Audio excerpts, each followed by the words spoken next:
महाकवि कालिदास ने अपने महान ग्रंथ कुमार संभवम में लिखा है कि अस्ति उत्तरस्याम दिशि देवतात्मा हिमालयो नाम नगाधिराज पूर्वा परो तो निधि अवगाह्य स्थितः पृथिव्या इव मानदंड। अर्थात उत्तर दिशा में स्थित देवताओं की आत्मा कहे जाने वाले पर्वतराज हिमालय, जो अपने दोनों भुजाओं से समुद्र का अवगाहन करता है और पृथ्वी का मापदंड है। नमस्कार दोस्तों, मैं आशुतोष आप सबका एक बार फिर से स्वागत करता हूं डिकोड एग्जाम के इस डिजिटल प्लेटफॉर्म पे। आज हम लोग बात करने वाले हैं उत्तर का पर्वतीय क्षेत्र यानी हिमालय के विषय में, और इसके साथ साथ अध्ययन के दृष्टिकोण और परीक्षा के दृष्टिकोण से हम लोग बात करेंगे हिमालय के ही साथ साथ मरुभूमि की, मरुस्थल की, थार डिजर्ट की। इससे पहले कि हम लोग अपना क्लास शुरू करें, हम ये चाहेंगे कि नज़रिया कितना इंपॉर्टेंट होता है इस पर एक छोटी सी कहानी हो जाए हमारे आपके बीच में, और इस कहानी के माध्यम से हम लोग इस वीडियो लेक्चर से जुड़ेंगे। कहानी यह है कि एक बार एक जंगल में एक खरगोश था, और खरगोश बाहर टहल रहा था, धूप थी, बाहर टहल रहा था। उसी समय एक शिकारी कुत्ता आता है। खरगोश देखा कि अब तो ये कुत्ता खा जाएगा, उसके बाद खरगोश भागना शुरू किया। कुत्ता उसके पीछे पीछे, खरगोश भाग रहा, कुत्ता उसके पीछे पीछे। पूरे जंगल का चक्कर लगाने के बाद खरगोश अपने बिल पे, और कुत्ता वहीं खड़ा होकर के उसके बिल के पास खड़ा होकर के हाँफ रहा है। उसके बाद उसने पूछा कि मित्र ये बताओ, अब तुमको नहीं खाएंगे, लेकिन ये तो बताओ कि दौड़ तुम भी रहे थे, भाग तुम भी रहे थे, भाग हम भी रहे थे, लेकिन तुम्हारी रफ्तार मुझसे तेज क्यों थी? बड़ा सुंदर जवाब दिया खरगोश ने। खरगोश ने कहा कि मित्र, तुम लंच के लिए भाग रहे थे और मैं लाइफ के लिए भाग रहा था। बड़ी चीज यह है कि आज हम लोग परीक्षा के दृष्टिकोण से महत्वपूर्ण विषय वस्तु को तो समझेंगे ही, हमारा नजरिया क्या होगा, यह नज़रिया फैक्टर करेगा हम लोगों के बीच में। आइए शुरू करते हैं।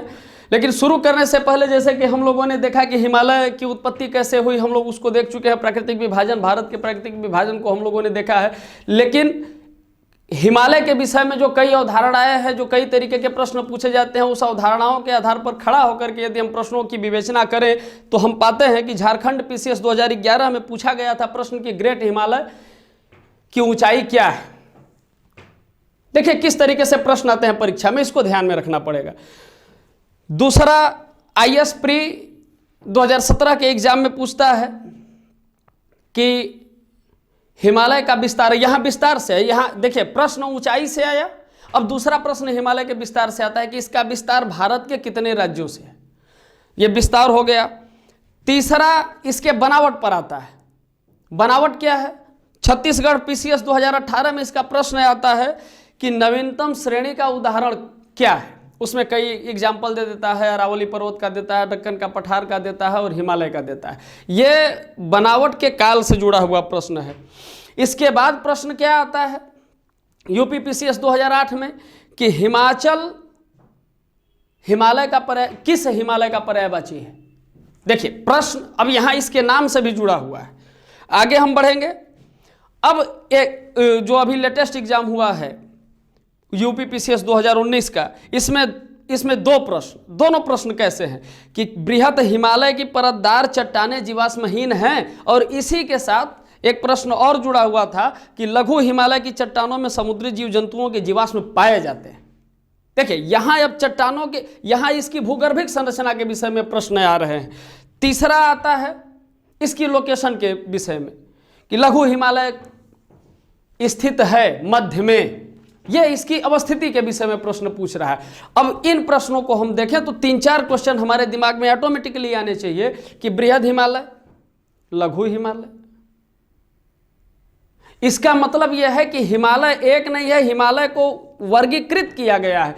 जैसे परीक्षा के दृष्टिकोण से यदि हम देखें तो काराकोरम श्रृंखला का प्राचीन नाम क्या था? मैं निवेदन करूंगा अपने साथियों से कि यदि आप लाइव हैं और आप देख रहे हैं तो जिसके पास इसका जवाब हो वो कमेंट बॉक्स में आकर के हमें कमेंट करें कि काराकोरम श्रृंखला का प्राचीन नाम क्या था, और शिवालिक श्रेणी को प्राचीन भूगोल शास्त्रियों ने किस पर्वत की संज्ञा दी थी। अब ये इन प्रश्नों की आधारशिला पर खड़े होकर के हम लोग आज बात करेंगे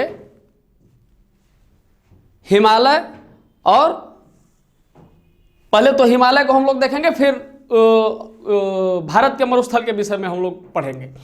सबसे पहले हम लोग देखेंगे कि हिमालय की उत्पत्ति के विषय में जो हम लोगों ने पढ़ा था तो उसको समराइज करेंगे, और इसके बाद हम लोग इसको आगे बढ़ते हुए जाएंगे। क्योंकि हम लोगों ने हिमालय के विभाजन को देखा अपने आरंभिक प्रश्नों में ही, तो हिमालय के विभाजन को हम लोग दो नाम देना पसंद करेंगे, एक संरचनात्मक विभाजन, दूसरा प्रादेशिक विभाजन। जब हिमालय का विभाजन हम उत्तर से दक्षिण की तरफ करेंगे तो उसको संरचनात्मक विभाजन करेंगे, और जब पश्चिम से पूरब की तरफ हम बढ़ेंगे तो उसे हम प्रादेशिक विभाजन या नदी घाटियों के आधार पर विभाजित करने की वर्गीकृत करने की कोशिश करेंगे।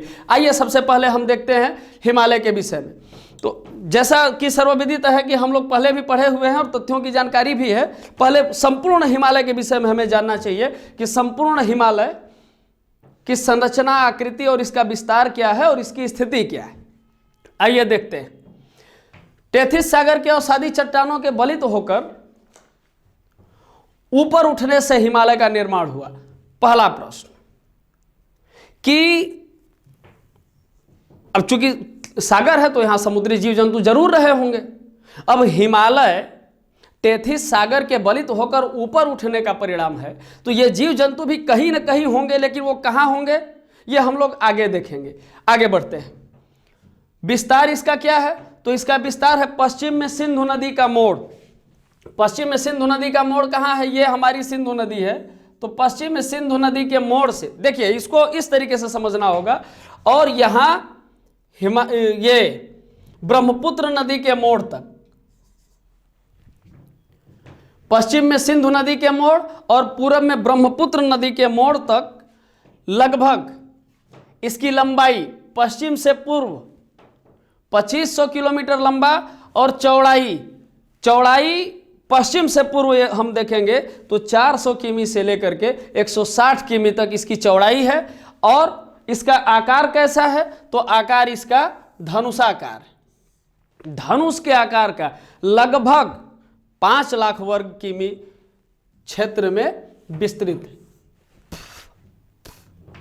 आगे बढ़ते हैं। इसको एक बार फिर से हम देखेंगे कि इसका विस्तार क्या है, चूंकि विस्तार से भी प्रश्न है। तो विस्तार यह है कि पश्चिम में सिंधु नदी के मोड़ से पूरब में ब्रह्मपुत्र नदी, इसको कनेक्ट करिए तो लंबाई कितनी हो गई, 2500 किलोमीटर की लंबाई होगी। चौड़ाई कितनी होगी, तो पश्चिम से पूर्व की चौड़ाई, पश्चिम में इसका मतलब ज्यादा चौड़ा है। क्यों, क्योंकि ये इसका पश्चिमी क्षेत्र है। पश्चिम में 400 किलोमीटर से लेकर के आगे जैसे जैसे हम बढ़ते जाते हैं इसकी चौड़ाई कम होती जाती है, 160 किमी तक चौड़ा है। और इसका आकार कैसा है, तो आकार धनुषाकार है। और इसका कुल क्षेत्रफल कितना है, तो 5 लाख वर्ग किलोमीटर इसका क्षेत्रफल है। आगे बढ़ते हैं। विस्तार के बाद हम इसके ऊंचाई को देखेंगे। ऊंचाई कितनी है, तो इसकी औसत ऊंचाई 6000 मीटर, इसकी औसत ऊंचाई 6000 मीटर। और एशिया की 7300 मीटर से अधिक ऊंची 94 चोटियों में 92 चोटियां हिमालय और काराकोरम श्रेणी में ही आती हैं। यह बड़ा इंपॉर्टेंट विषय। इसका मतलब यह कि जब हम लोग ऊंची चोटियों की बात करेंगे तो सारी की सारी ऊंची चोटियां हमारी लगभग ये इसमें आएगा, हिमालय रेंज में। अब हम बात करते हैं, ये हमारा निर्माण हो गया, इसका विस्तार हो गया, इसकी ऊंचाई हो गई। तो अब जैसा कि हम लोग पहले ही बात किए थे कि इसका वर्गीकरण पढ़ेंगे, इसका विभाजन पढ़ेंगे, तो इसके विभाजन को हम लोगों ने डिस्कस किया था कि जब उत्तर से दक्षिण की तरफ हम बढ़ेंगे तो इसको हम नाम देंगे संरचनात्मक विभाजन, और जब पूरब से पश्चिम की तरफ हम बढ़ेंगे तो उसको हम लोग पढ़ेंगे प्रादेशिक विभाजन के रूप में। तो सबसे पहले हम लोग संरचनात्मक विभाजन देखेंगे। संरचनात्मक विभाजन में संरचना के दृष्टिकोण के आधार पर हम लोग हिमालय को 4 पार्ट में डिवाइड करेंगे। वो पार्ट कौन कौन से होंगे, सबसे पहले ट्रांस हिमालय, जिसको तिब्बती हिमालय या टेथिस हिमालय भी कहते हैं। दूसरा बृहद हिमालय, महान हिमालय, लघु हिमालय या मध्य हिमालय। प्रश्न जो हम लोग पहले डिस्कस किए थे, जो प्रश्न मैंने आपसे पूछा था, उन प्रश्नों को हम इसमें देखते चलेंगे और 90 से 95% क्वेश्चन आपको आज के इस वीडियो लेक्चर में मिलेगा। चौथा है शिवालिक हिमालय की सभी श्रेणियां। अब देखिए यहां पे काल आता है, युग आता है, मतलब ट्रांस हिमालय, बृहद हिमालय, लघु हिमालय और शिवालिक श्रेणी, ये 4 हिमालय तो संरचनात्मक दृष्टिकोण से इसको वर्गीकृत किया गया है। लेकिन इनका उत्थान कब हुआ? तो उत्थान का काल है टर्शियरी काल। उत्थान का काल टर्शियरी काल। आगे हम बढ़ते हैं, ट्रांस हिमालय को हम देखेंगे। सबसे पहले ट्रांस हिमालय को देखेंगे, चूंकि ट्रांस हिमालय की संरचना क्या है, ये हम लोग देखे थे कि ये इंडियन प्लेट के यूरेशियन प्लेट से टकराने का परिणाम है हिमालय पर्वत। लेकिन ट्रांस हिमालय क्या है? तो ट्रांस हिमालय की संरचना के विषय में हम जानेंगे। चूंकि हिमालय की सभी श्रेणियों का निर्माण तो टर्शियरी काल है, लेकिन ट्रांस, अब इस टर्शियरी काल में भी जब हम प्लेटों का वितरण देखेंगे तो प्लेटों के वितरण में ये ट्रांस हिमालय किस तरह से भिन्न होता है। तो ट्रांस हिमालय मुख्य रूप से मूलतः यूरेशियन प्लेट का एक भाग है। एक प्रश्न यदि यहां से पूछता है कि ट्रांस हिमालय मुख्य रूप से किस प्लेट का हिस्सा है, तो ट्रांस हिमालय मुख्य रूप से यूरेशियन प्लेट का हिस्सा है। और इसको किन किन नामों से, चूंकि आगे हम लोगों ने देखा था कि हिमाचल हिमालय पर्यायवाची है, किस हिमालय का हो सकता है इस तरीके के प्रश्नों, तो हमें नाम पर भी नाम से जो प्रश्न आ रहे हैं उनको हमें देखना पड़ेगा कि ट्रांस हिमालय, इसको ये यूरेशियन प्लेट का हिस्सा है, ठीक है, लेकिन इसका नाम क्या है? तो तिब्बती हिमालय या टेथिस हिमालय। ट्रांस हिमालय को तिब्बती हिमालय और टेथिस हिमालय भी कहते हैं। आगे बढ़ते हैं, इसका निर्माण कैसे हुआ? यह यूरेशियन प्लेट का हिस्सा है, ठीक है, इसका निर्माण कैसे? निर्माण का मतलब इसकी संरचना से पूछ रहा है, भूगर्भिक संरचना का प्रश्न है, तो भूगर्भिक संरचना में अब वो आ गया जीवाश्म वाला प्रश्न, क्योंकि टेथिस सागर के ऊपर उठने का परिणाम है, तो जीवाश्म वाला प्रश्न है। जीवाश्म कहां पाया जाता है? तो वो जीवाश्म ट्रांस हिमालय अवसादी चट्टानों से बना है। और यह अवसादी चट्टान किस प्रकार के हैं? तो यह जीवाश्म युक्त समुद्री अवसाद। आपको आंसर मिलता चलेगा, आंसर को साथ साथ लेते चले। आइए इसको देखते हैं कि इसकी संरचना जो है वो किससे है। ट्रांस हिमालय अवसादी चट्टानों से तो बना है, लेकिन यह अवसादी चट्टान किस टाइप के हैं? तो जीवाश्म युक्त समुद्री अवसाद। और इसमें अभी जैसे हम लोग पढ़ते हैं कि सभी का निर्माण काल टर्शियरी युग है, तो इसमें चट्टानें कौन कौन सी, चूंकि यूरेशियन प्लेट पहले से है, तो इसमें चट्टानें कौन कौन सी पाई जाती हैं? निर्माण इसका टर्शियरी काल में हुआ है, इसका उत्थान टर्शियरी काल में हुआ है, लेकिन चट्टानें कौन कौन सी पाई जाती हैं? तो टर्शियरी से लेकर के कैम्ब्रियन युग तक की सभी चट्टानें पाई जाती हैं। पर्वत श्रेणियों की बात करते हैं, चूंकि हम लोग पहले डिस्कस किए थे कि इसकी एवरेज ऊंचाई 6000 मीटर है, लेकिन एशिया की प्रमुख चोटियों में 92 चोटियां इसमें पाई जाती हैं। तो इसकी पर्वत श्रेणियों के विषय में हम लोग बात करेंगे। पर्वत श्रेणियां ट्रांस हिमालय को किस तरीके से हम लोग डिवाइड करेंगे। अब ट्रांस हिमालय का डिवाइडेशन, वर्गीकरण हम लोग देखते हैं, तो इसके अंतर्गत काराकोरम। अब देखिए हम लोग चूंकि उत्तर से दक्षिण की तरफ बढ़ रहे हैं, तो यहां काराकोरम हम लोग देखेंगे, ये काराकोरम, काराकोरम के बाद ये लद्दाख, लद्दाख के बाद जास्कर, और जास्कर के बाद ये कैलाश श्रेणी। ये 4 पर्वत श्रेणियां ट्रांस हिमालय में आती हैं। आगे हम बढ़ते हैं। अब इन 4 पर्वत श्रेणियों में जो प्रमुख चोटियां हैं, उन चोटियों को हम देखेंगे। तो K two, Godwin Austen, Hidden, Broad Peak तथा गाशेर ब्रूम, इसकी प्रमुख चोटियां हैं। प्रमुख चोटियों के बाद इसकी एक विशेषता और है, इसमें ग्लेशियर कौन कौन से पाए जाते हैं? चूंकि ऊंचाई पर है तो सियाचिन ग्लेशियर, बियाफो, बाल्टोरा, हिस्पर, ये ग्लेशियर ट्रांस हिमालय में पाए जाते हैं। काराकोरम का जो विस्तार है, इसके इर्द गिर्द क्या क्या आता है?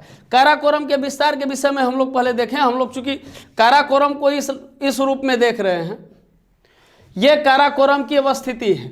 और जब ये काराकोरम की अवस्थिति है, तो काराकोरम के पश्चिम में ये पामीर ग्रंथि, जो हिंदुकुश पर्वत और ये कुनलुन श्रेणी के मिलने से पामीर ग्रंथि का निर्माण हुआ, इसके पश्चिम में पामीर ग्रंथि, और काराकोरम के पूरब में कैलाश श्रेणी, कैलाश पर्वत श्रृंखला। इसके बाद इसके, और चूंकि उत्तर अब नहीं जाएंगे, इसके दक्षिण बढ़ेंगे, तो इसके दक्षिण में कौन सा आ रहा है? ध्यान देंगे इस पर, ये लद्दाख श्रेणी, ये काराकोरम रेंज, और काराकोरम में ये प्रमुख चोटियां हैं। आगे हम लोग बढ़ते हैं, लद्दाख के विषय में पढ़ेंगे। लद्दाख की पोजीशन क्या है? लद्दाख जास्कर के समानांतर फैला हुआ है। अब समानांतर का क्या अर्थ हुआ कि लद्दाख ऐसे चल रहा है, उसके बगल से भी एक चला है, तो ये जास्कर किधर है, जास्कर की लोकेशन क्या है? इससे पहले इसके जास्कर, इसके दक्षिण में जास्कर की लोकेशन देखने की जरूरत है। जास्कर की लोकेशन यहां देखें, ये जास्कर श्रेणी और ये लद्दाख श्रेणी, तो इसके समानांतर फैला हुआ है। और इसके कैलाश श्रेणी के पश्चिम में ये स्थित है। कैलाश श्रेणी को हम लोग इसमें देखेंगे, कैलाश श्रेणी इसके पश्चिम में लद्दाख, और इसके उत्तर में काराकोरम यहां, मतलब लद्दाख के दक्षिण में जास्कर, उत्तर में काराकोरम, पूर्व में कैलाश श्रेणी। और इसकी लंबाई कितनी है? तो 300 किमी लंबी है, तथा इसकी एवरेज ऊंचाई कितनी है? 5800 मीटर इसकी एवरेज ऊंचाई है। इसकी सबसे बड़ी खासियत क्या है? 2-3 प्रश्न हैं इसके कि सबसे पहला प्रश्न तो यह है कि लद्दाख का सर्वोच्च शिखर क्या है। दूसरा यह है कि विश्व की सबसे खड़ी ढाल वाला माउंट कौन सा है, वो पर्वत कौन सा है। तो सबसे सर्वोच्च शिखर लद्दाख का राकापोशी क्या है? राकापोशी यहां स्थित है। यह लद्दाख श्रेणी का सर्वोच्च शिखर है और विश्व की सबसे खड़ी ढाल वाला पर्वत शिखर ये है राकापोशी। 2 फैक्ट इसमें हमको मिलते हैं। राकापोशी से 2 तरीके के क्वेश्चन आते हैं। आगे बढ़ते हैं, थोड़ा सा और उत्तर में हम बढ़ते हैं। जास्कर श्रेणी, जास्कर श्रेणी के विषय में हम लोग समझेंगे कि जास्कर श्रेणी को किस तरह से हम देखें। तो यह महान हिमालय से, पहले इसको अलग करते हैं। महान हिमालय कहाँ है? ट्रांस हिमालय के दक्षिण में। तो जास्कर श्रेणी ये महान हिमालय से 80 डिग्री पूर्व मतलब देशांतर कहाँ है? ये 80 डिग्री देशांतर है हमारा। इस तरह से ये महान हिमालय से 80 डिग्री पूर्व से अलग होता है और मुख्य श्रेणी के समानांतर उत्तर पूर्व की ओर बढ़ता है। मुख्य श्रेणी के समानांतर उत्तर पूर्व की ओर ये ऐसे उत्तर पूर्व की ओर ये बढ़ेगा। ठीक, आगे बढ़ते हैं। मुख्य और इसकी एवरेज ऊंचाई कितनी है? तो इसकी औसत ऊंचाई 6000 मीटर है। आगे हम बढ़ते हैं कैलाश। अभी तक तो जास्कर और ये काराकोरम, लद्दाख और जास्कर को हम लोग देखे एक क्रम में था। कैलाश थोड़ा सा अलग हट करके एक प्रश्न आया था गुरला मानधाता और नामचा बरवा के विषय में, इसको हम लोग आगे डिस्कस करेंगे। अभी लेटेस्ट उसको हम लोग स्पष्ट करेंगे। तो कैलाश क्या है कि कैलाश यह मुख्यतः तिब्बत में स्थित है और मानसरोवर झील तक जाती है। अब कैलाश की लोकेशन हम लोग देखेंगे, कैलाश कहाँ है हमारे इस मैप में। तो कैलाश इस मैप में यहाँ स्थित है। जैसे ही कैलाश को हम देखते हैं कि ये यहाँ स्थित है, तो आगे हम बढ़ते हैं, इससे जुड़ी और क्या चीजें हैं। कैलाश मानसरोवर तक विस्तृत है। कैलाश चूंकि हमारे लिए हमारे पौराणिक ग्रंथों में कहा भी गया है कि ये बाबा विश्वनाथ यही मिलते हैं, भोलेनाथ, कैलाश उनका निवास स्थान है। अब ट्रांस हिमालय के बाद हम लोग जब आगे बढ़ेंगे तो एक प्रश्न आता है ना कि भाई ट्रांस हिमालय और महान हिमालय, मान लीजिए ये दोनों अलग हैं भौगोलिक दृष्टिकोण से, तो वो कौन सा बिंदु होगा जहां से कि हम ये कहेंगे कि ये इसके इधर ट्रांस हिमालय, इसके इधर महान हिमालय, ग्रेट हिमालय। वो कौन सा बिंदु होगा? तो वो बिंदु होगा शचर जोन या हिंज लाइन। ट्रांस हिमालय और बृहद हिमालय को अलग करने वाली, जो अलग करता है उसे हम शचर जोन या हिंज लाइन कहते हैं। आगे बढ़ते हैं। सबसे बड़ी खासियत कि इसके भूगर्भिक संरचना में जीवाश्म युक्त औषधि चट्टान पाए जाते हैं, लेकिन वनस्पतियों का संपूर्ण अभाव है। ट्रांस हिमालय पर वनस्पतियों का संपूर्ण अभाव है। इस श्रेणी की औसत ऊंचाई से भी प्रश्न पूछता है। आप लोग देखेंगे कि इस श्रेणी की औसत ऊंचाई कितनी है। तो इस श्रेणी की औसत ऊंचाई 3100 मीटर है। यहां ध्यान देने की जरूरत है। इसके बाद जब हम लोग बृहद हिमालय, थोड़ा सचेत होकर के, सजग होकर के क्लास को यदि आप देख रहे हैं तो आपको पता चलेगा कि ट्रांस हिमालय और बृहद हिमालय बेसिकली किन किन बिंदुओं पर एक दूसरे से अलग है। आइए, तो इस श्रेणी की औसत ऊंचाई कितनी है? 3100 मीटर। और यह श्रेणी लंबा कितना है? 1000 किलोमीटर की लंबाई में स्थित। और इसकी चौड़ाई दो तरीके से। चौड़ाई क्या है? मध्यवर्ती भाग में यह चौड़ा है और पूर्वी और पश्चिमी किनारे पर यह अपेक्षाकृत कम चौड़ा है। तो मध्यवर्ती भाग में 225 किलोमीटर इसकी चौड़ाई है और पूर्वी तथा पश्चिमी किनारों पर 40 किलोमीटर चौड़ी है। एक प्रश्न यहां से और आएगा जो हम लोग छोड़ रहे थे कि सतलज, सिंधु और ब्रह्मपुत्र नदियों का उद्गम, चूंकि हिमालयी नदियां सतलज, सिंधु, ब्रह्मपुत्र, गंगा और यमुना, ये 5 हिमालयी नदियां हैं। तो 3 हिमालयी नदियां कौन कौन सी? सतलज, सिंधु और ब्रह्मपुत्र नदियों का उद्गम स्थल यही है। ये हिमालय सतलज, सिंधु और ब्रह्मपुत्र नदियों को जन्म देता है। आगे हम लोग बढ़ते हैं बृहद हिमालय से। चूंकि बृहद हिमालय ट्रांस हिमालय से किस लाइन से अलग होता है? सचर जोन या हिंज लाइन। आगे जैसे ही हम बढ़ते हैं, महान हिमालय या बृहद हिमालय, ग्रेट हिमालय, प्राचीन ग्रंथों में इसे हिमाद्री कहा गया। आगे हम बढ़ते हैं कि महान हिमालय का उत्थान लघु हिमालय के उत्तर में आकस्मिक रूप से हुआ। अब देखिए यहां इसकी अवस्थिति से प्रश्न पूछ दिया। प्रश्न एक था कि लघु हिमालय स्थित है मध्य में, तो लघु हिमालय स्थित है मध्य में, इसको थोड़ा सा लघु को हटा करके बृहद हिमालय स्थित है मध्य में। तो कहां स्थित है? देखिए, लघु हिमालय के उत्तर में और ट्रांस हिमालय के दक्षिण में।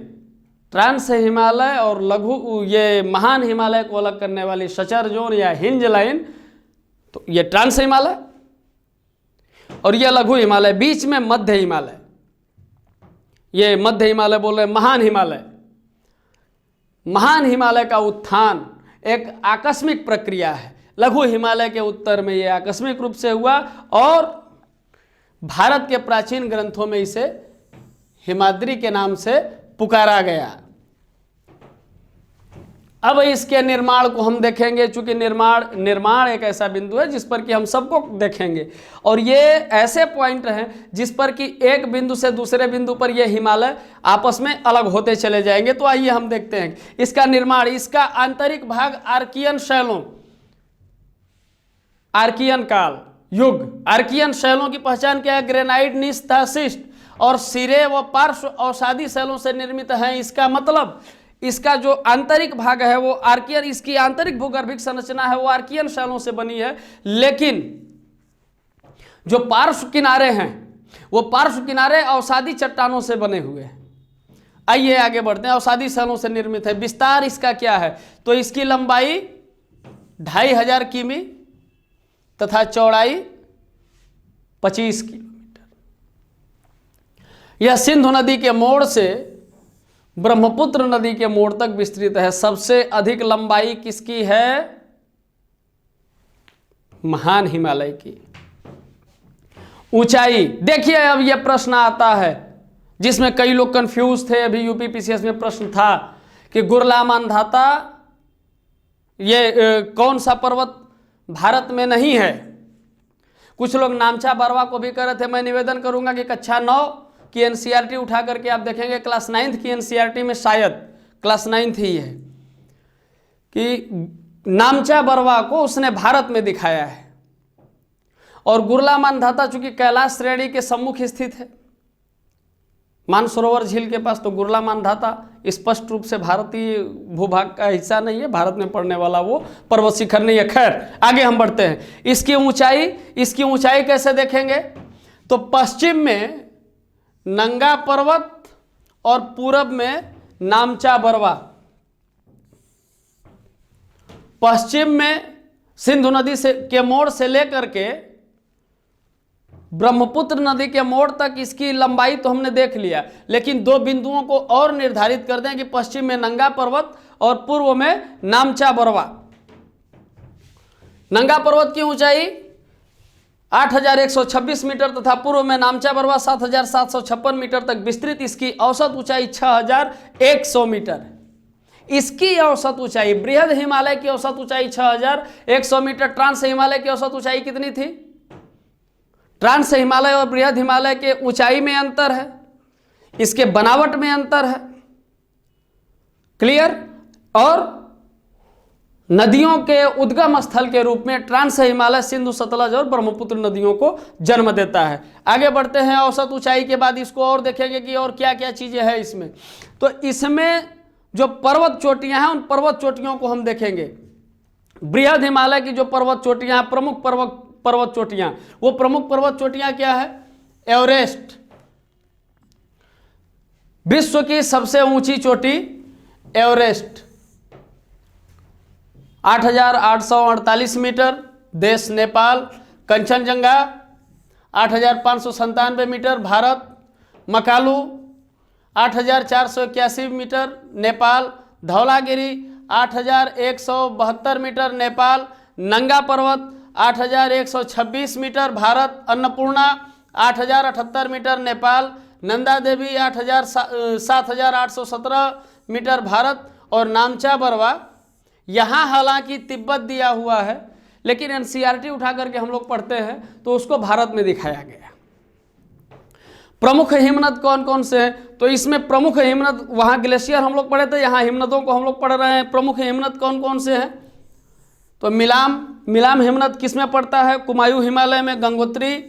जेमू हिमनद कहाँ है? सिक्किम में। और ये हिमनद अनेक नदियों को जन्म देते हैं, जैसे गंगा और यमुना। आगे हम लोग बढ़ते हैं। प्रमुख हिमालय में जो प्रसिद्ध दर्रे हैं, कुछ मुख्य दर्रों के नाम हम लोग लिखे हैं, और वो दर्रे, उनकी लोकेशन कहाँ है, वो स्थित कहाँ है, उसको हम लोग देखेंगे। जैसे बुर्जिल और जोजिला कश्मीर में, बारालापचा और शिपकिला दर्रा और भी रूप से प्रसिद्ध है। शिपकिला दर्रा इसलिए प्रसिद्ध है कि सतलज भी वहां से इंटर करती है। बारालापचा और शिपकिला हिमाचल प्रदेश। थांगला, नीति, लिपुलेखा उत्तराखंड, नाथुला और जेलेपला सिक्किम। अब हम लोग देखेंगे कि भारत और तिब्बत मार्ग जो शिमला से गंगटोक तक, ये कैसे है? ये शिपकिला दर्रे से, तथा सिक्किम की चुंबी घाटी में जेलेपला दर्रे से होकर कलिम्पोंग से लहासा तक का जो सड़क मार्ग है वो किससे जाता है? वो जेलेपला दर्रे से।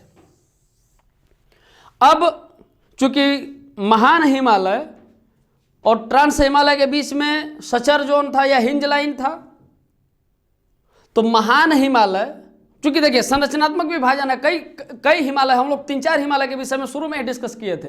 तो अब महान हिमालय ट्रांस हिमालय से तो अलग हो गया, लघु हिमालय से कैसे अलग होगा? तो वो लघु हिमालय को हम लोग देखेंगे। मेन सेंट्रल थ्रस्ट बृहद हिमालय को मध्य हिमालय से अलग करता है। आगे हम लोग बढ़ते हैं। अपने प्रश्नों के उत्तर आज के लेक्चर में ढूंढते चलेंगे। 90 से 95% क्वेश्चन आपको इसमें मिल जाएंगे। अब देखिए, प्रश्न था कि हिमाचल पर्यायवाची है, किस हिमालय का पर्यायवाची है? तो लघु हिमालय या मध्य हिमालय, इसे क्या कहते हैं? लघु हिमालय या मध्य हिमालय को हम कहते हैं हिमाचल श्रेणी। इसका मतलब यह है कि हिमाचल शब्द पर्याय है लघु हिमालय का। सही आंसर क्या होगा? लघु हिमालय। और इसका निर्माण हम देखेंगे कि यह निर्माण काल कब है? तो यह प्री कैम्ब्रियन तथा पैलोजोइक चट्टानों से निर्मित है। मतलब यह और भी, इसकी जो आंतरिक भूगर्भिक संरचना है, इसके चट्टानों की जो संरचना है, ये पुरानी है। प्री कैम्ब्रियन और पैलोजोइक। टर्शियरी से हम लोग, टर्शियरी में उत्थान हुआ है, ये याद रखने की जरूरत है कि इसका उत्थान टर्शियरी में हुआ है, इसके चट्टानों का निर्माण टर्शियरी में नहीं। इनका निर्माण कब है? प्री कैम्ब्रियन तथा पैलोजोइक। इससे पहले हम लोग ट्रांस हिमालय को देखे थे तो वो यूरेशियन प्लेट का हिस्सा था। आगे बढ़ते हैं। यहाँ इसकी खासियत क्या है? यहाँ कौन कौन सी चीजें पाई जाती हैं? चूंकि हमने वहां देखा था वनस्पतियों का अभाव, इसमें हम देखेंगे कि यहाँ स्लेट, चूना पत्थर, क्वार्ट्ज तथा अन्य चट्टानों की अधिकता पाई जाती है। इसका विस्तार क्या है? तुरंत विस्तार पे हम लोग आते हैं, विस्तार को कंक्लूज करेंगे। तो कश्मीर में पीर पंजाल श्रेणी के पश्चिमी विस्तार से लेकर पीर पंजाल श्रेणी, अब आगे बढ़िए, पीर पंजाल श्रेणी के पश्चिमी विस्तार से लेकर के झेलम और ब्यास नदियों के बीच, झेलम और ब्यास नदियों के बीच, ये इस तरह से इसका विस्तार है। 400 किमी की लंबाई में फैलाव लेकर के, 400 किलोमीटर लंबा में फैलाव लेकर के यह किधर मुड़ता है? तो दक्षिण पूर्व दिशा की तरफ मुड़ता है। यह दक्षिण पूर्व दिशा, यहाँ से देखेंगे ऐसे, यह दक्षिण पूर्व दिशा की ओर मुड़ जाता है। और अब इसकी लोकेशन क्या है? इसके उत्तर में प्रश्न था कि लघु हिमालय स्थित है मध्य में, तो इसके उत्तर में सॉरी इसके उत्तर में महान हिमालय और दक्षिण में शिवालिक श्रेणी। क्लियर? विस्तार हो गया और इसकी स्थिति हो गई। इसकी औसत ऊंचाई क्या है? 3700 मीटर से 4500 मीटर के बीच में इसकी औसत ऊंचाई है। और इसकी चौड़ाई कितनी है? तो औसत चौड़ाई 50 किलोमीटर। इससे भी प्रश्न था। मतलब यह इतना इंपॉर्टेंट टॉपिक है आज का आपका कि इससे कोई भी एग्जाम हो, हर एग्जाम में क्वेश्चन जरूर राइज होते हैं। तो इसकी 3700 मीटर से 4500 मीटर इसकी औसत ऊंचाई और इसकी चौड़ाई 50 किलोमीटर। आगे हम लोग बढ़ते हैं। इसमें दर्रे कौन कौन से? तो प्रमुख दर्रे हैं पीर पंजाल और बनिहाल दर्रा। पीर पंजाल और बनिहाल दर्रा।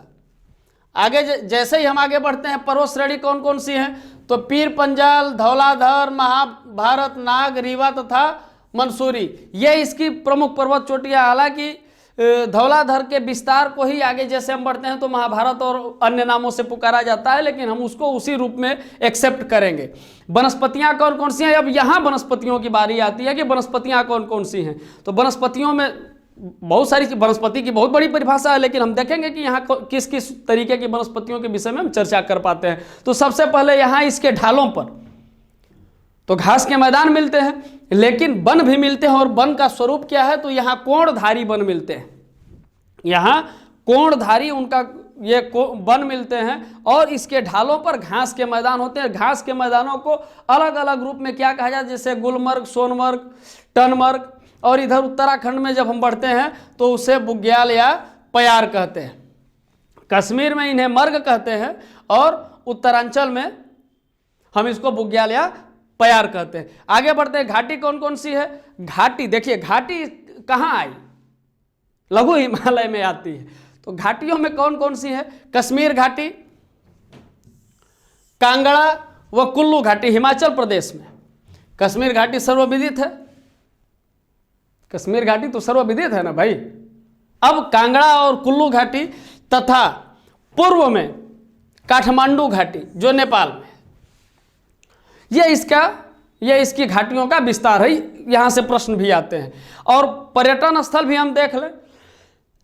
जब हिमालय की सैर हम लोग कर रहे हैं तो बढ़िया से सैर किया जाए, एक एक चीज को देखा जाए। पर्यटन स्थल कौन कौन से हैं? तो इसके दक्षिणी ढलानों पर, उत्तरी ढलानों पर नहीं, दक्षिणी ढलानों पर। उत्तरी ढलानों पर इसलिए नहीं क्योंकि उत्तर में हमारा महान हिमालय खड़ा है, जिसकी व्याख्या हम लोग सबसे पहले किए थे महाकवि कालिदास के श्लोक के द्वारा। तो दक्षिणी ढलानों पर 1500 मीटर से 2000 मीटर की ऊंचाई पर कौन कौन से पर्यटन नगर हैं हमारे? तो शिमला, मसूरी, डलहौजी, नैनीताल, चकरौता, अल्मोड़ा, रानीखेत, ये हमारे पर्यटन स्थल है। आगे हम लोग बढ़ते हैं। अब देखिए, यहां शिवालिक हिमालय से प्रश्न तो पूछता ही है। यहां के बाद जो एक भाबर क्षेत्र है वहां से भी प्रश्न पूछता है कि भाबर क्षेत्र को किस तरीके से संबद्ध किया गया है। जैसे ही हम इसको पढ़ते हैं तो अब ट्रांस हिमालय और बृहद हिमालय को अलग करने वाला सचर जोन या हिंज लाइन, बृहद हिमालय और मध्य हिमालय को अलग करने वाला मेन बाउंड्री थ्रस्ट, आगे शिवालिक और मध्य हिमालय या लघु हिमालय को अलग करने वाली लाइन कौन सी होगी? Main boundary fault. Main boundary fault मध्य हिमालय और शिवालिक को अलग करती है। अब जैसे ही यह मध्य हिमालय और यह शिवालिक श्रेणी, अब इसको हम देखते हैं कि मध्य हिमालय और शिवालिक श्रेणी किस तरीके से आगे बढ़ती है। और इसको, चूंकि हिमालय तो खुद अपने आप में एक नवीनतम बलित पर्वत है, लेकिन हिमालय का नवीनतम विस्तार क्या है? तो हिमालय का नवीनतम दक्षिणतम विस्तार है शिवालिक श्रेणी, या इसको वाह्य हिमालय भी कहते हैं। इसका निर्माण कब हुआ? तो इसका निर्माण मध्य मायोसीन से निम्न प्लोस्टोसीन काल तक इसका निर्माण हुआ है। और इसके निर्माण में, इसकी संरचना में कौन कौन से तत्व पाए जाते हैं? तो यह मध्य मायोप्लोस्टोसीन बालू, कंकड़ तथा संपीड़ात्मक शैलों की मोटी परतों से यह निर्मित है। और विस्तार क्या है? पश्चिम में पोतवार बेसिन, पंजाब के पोतवार बेसिन पंजाब में, उसके दक्षिण से, ध्यान दीजिए, यहां से इसका विस्तार कहां तक है? आरंभ होकर असम तक विस्तृत है। असम, पूर्वोत्तर में हम बढ़ते हैं, असम तक इसका विस्तार है ऐसे। और जब असम तक विस्तार है, हालांकि असम तक विस्तार तो इसको हम देखते हैं, हालांकि कोसी नदी के बाद यह लघु हिमालय के साथ असंबद्ध हो जाता है और ये आगे अरुणाचल प्रदेश तक भी मिलता है। और ये कैसे हम लोग कंफर्म करते हैं? तो ये कंफर्म करते हैं शैलों की बनावट से। ये कंफर्म कैसे करते हैं? ये शैलों की बनावट से कंफर्म करते हैं कि ये आगे किस तरीके से होगा। जैसे ही इसके आगे बढ़ते हैं तो इसकी चौड़ाई पूर्व में क्या है? इसकी चौड़ाई पूरब से जब हम पश्चिम बढ़ते हैं तो पश्चिम की तरफ यह चौड़ा होता चला जाता है। तो पूरब में इसकी चौड़ाई कितनी होगी? इधर पूर्वोत्तर में इसकी चौड़ाई 15 किलोमीटर और पश्चिम में इसकी चौड़ाई 50 किलोमीटर के आसपास आती है। और इसकी ऊंचाई कितनी है? तो 900 मीटर से 1500 मीटर तक इसकी औसत ऊंचाई है।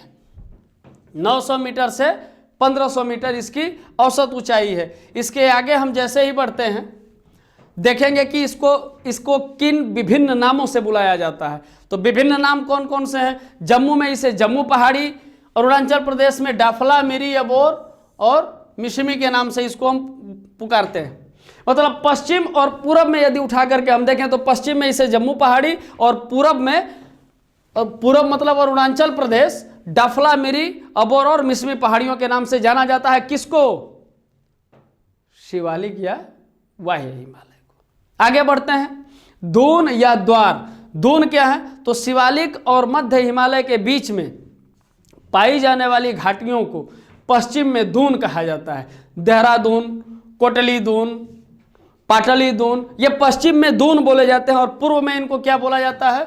द्वार बोला जाता है, जैसे हरिद्वार। अब एक और प्रश्न का उत्तर हमको मिलने जा रहा है। वो प्रश्न क्या था कि भाबर शिवालिक क्षेत्र के गिरिपद में, शिवालिक क्षेत्र के ये जो गिरिपद है, ये गिरिपद कहाँ से शुरू होता है? तो सिंधु से लेकर के तीस्ता नदी तक फैला हुआ जो एक पट्टी है वो उसको भाबर कहते हैं। तो गिरिपद में, शिवालिक के नीचे जो है उसको गिरिपद कहा जाता है।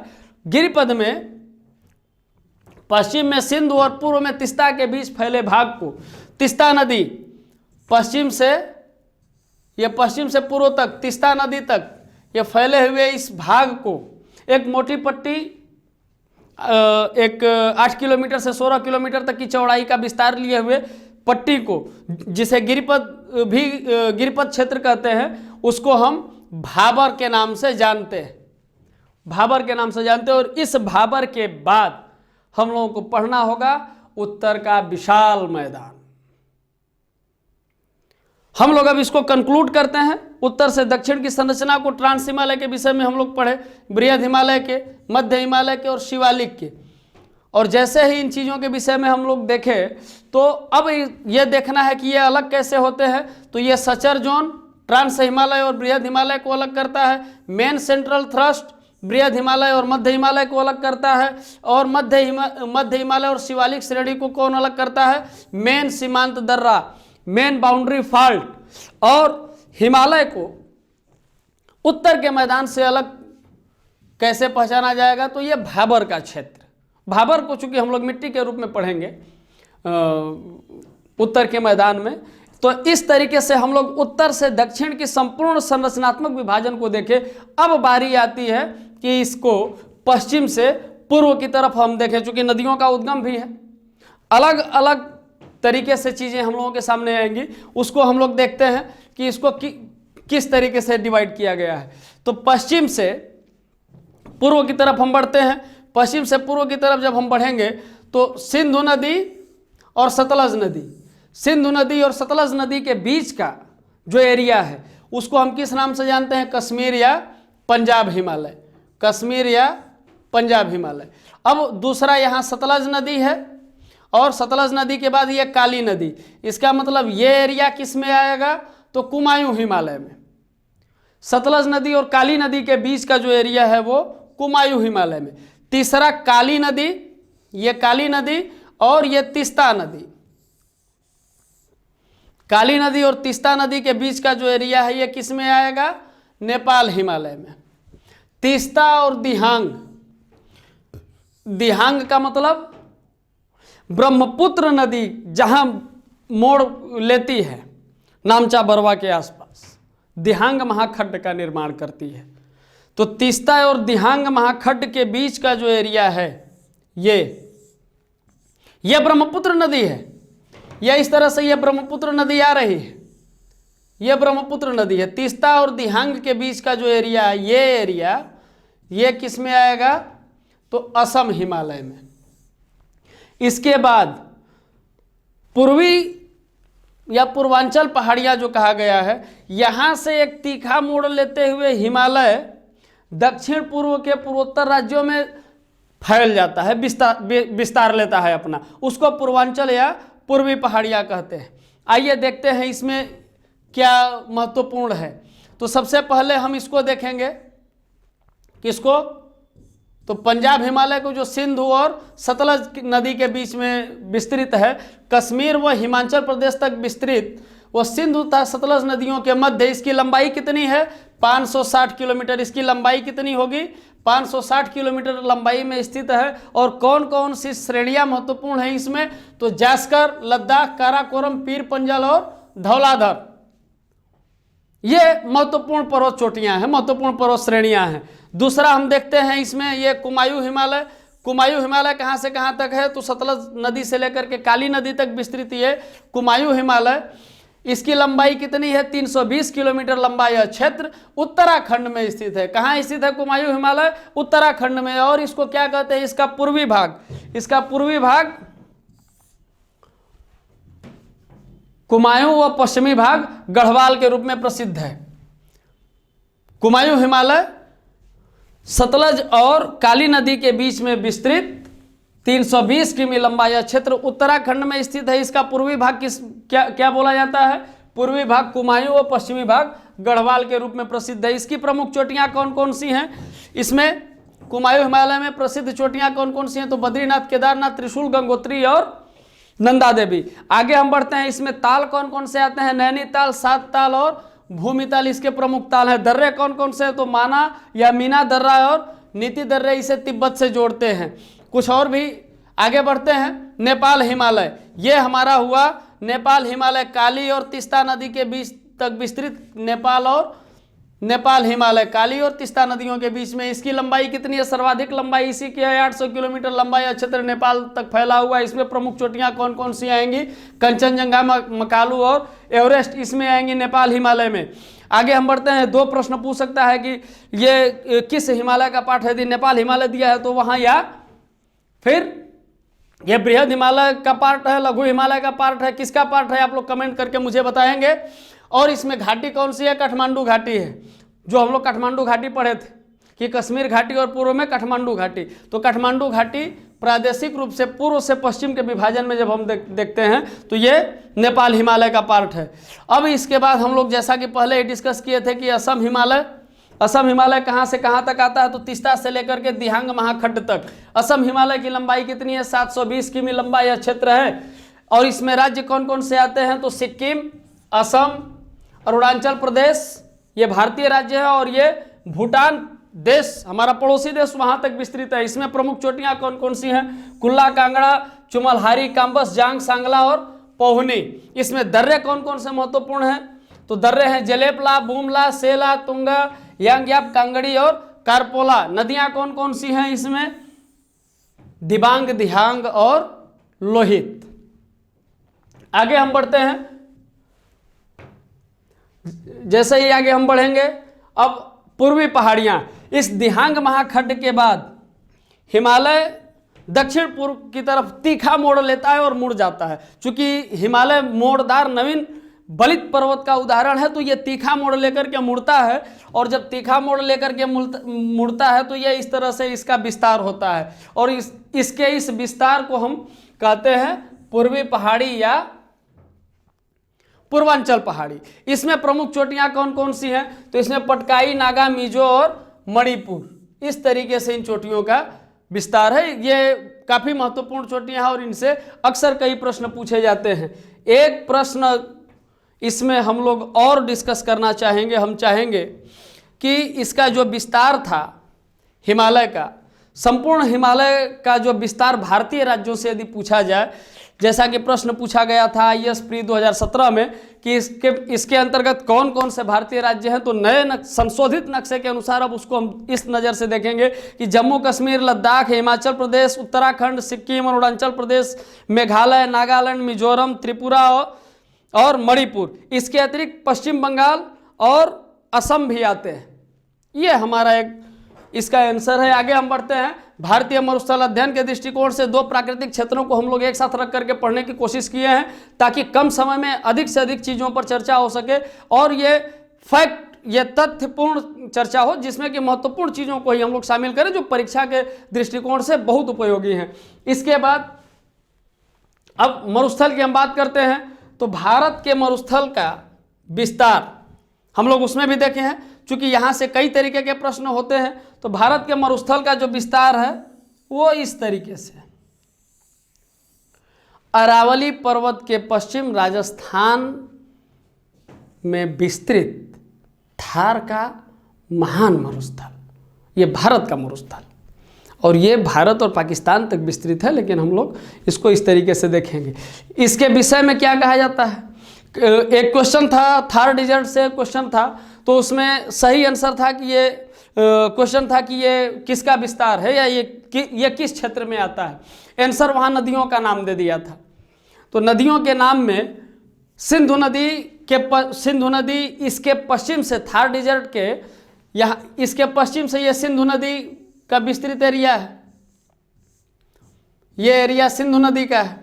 तो सिंधु नदी के पश्चिम में स्थित होने के कारण इसको सिंधु नदी क्षेत्र का विस्तार भी माना जाता है। लेकिन हम लोग इसके अलग फीचर के हिसाब से अलग तरीके से इसको पढ़ेंगे। वो क्या है कि भारत का विशाल मरुस्थल, इसको थार का मरुस्थल भी कहा जाता है, और इसका विस्तार कितना है? तो 2 लाख वर्ग किलोमीटर क्षेत्र में यह विस्तृत है। और लोकेशन हम लोग पहले ही देखे कि यह अरावली पर्वत, इसके पश्चिम में थार डिजर्ट पाकिस्तान तक फैला है, और ऐसा माना गया है कि यह मेसोजोइक काल में समुद्र का हिस्सा था। किस काल में समुद्र का हिस्सा था?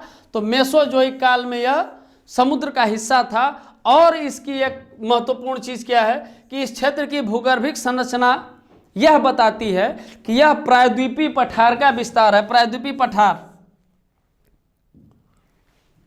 पठार मतलब प्राचीन गोंडवाना लैंड, यह उसका विस्तार है। और यहाँ का महत्वपूर्ण तथ्य यह है कि यहाँ वार्षिक वर्षा जो है वो 150 मिमी से कम होती है। ये जो एरिया है ये इसके वर्षा को नियंत्रित करती है, इसके वार्षिक क्षेत्र को बताती है कि वार्षिक वर्षा का जब हम औसत निकालते हैं, जैसे जैसे हम पश्चिम की तरफ बढ़ते जाते हैं, यहाँ वार्षिक वर्षा अरावली से सटा हुआ जो एरिया है 400 मिमी, इसके आगे बढ़ते हैं 300, मतलब जैसे जैसे पश्चिम में हम बढ़ते जाते हैं वैसे वैसे वर्षा का औसत इसके कम होता जाता है, बरसात का औसत कम होता जाता है। तो औसत जब हम निकालते हैं तो औसत क्या है? 150 मिलीमीटर वार्षिक वर्षा। और तो सिंचाई का साधन क्या है? तो इसके दक्षिण में बहने वाली नदी लूनी नदी एक महत्वपूर्ण नदी है, दूसरा इंदिरा कैनाल। आगे हम बढ़ते हैं तो इस तरीके से आज हम लोग हिमालय और मरुस्थल के बारे में पढ़े। हिमालय की विभिन्न अवस्थाओं के विषय में हम लोगों ने पढ़ा, उसकी संरचना के आधार पर इनका वर्गीकरण किया। वर्गीकरण में इनके जो मुख्य इनकी विशेषताएं थी उसके विषय में हम लोग देखे। आपको आज का लेक्चर कैसा लगा आप कमेंट करके हमें ज़रूर बताएं, और जो क्वेश्चन पूछे गए थे वो आप हमें कमेंट में ज़रूर बताएं। धन्यवाद। फिर इसी तरीके के वीडियो लेक्चर में आगे हम लोग मिलेंगे। नमस्कार।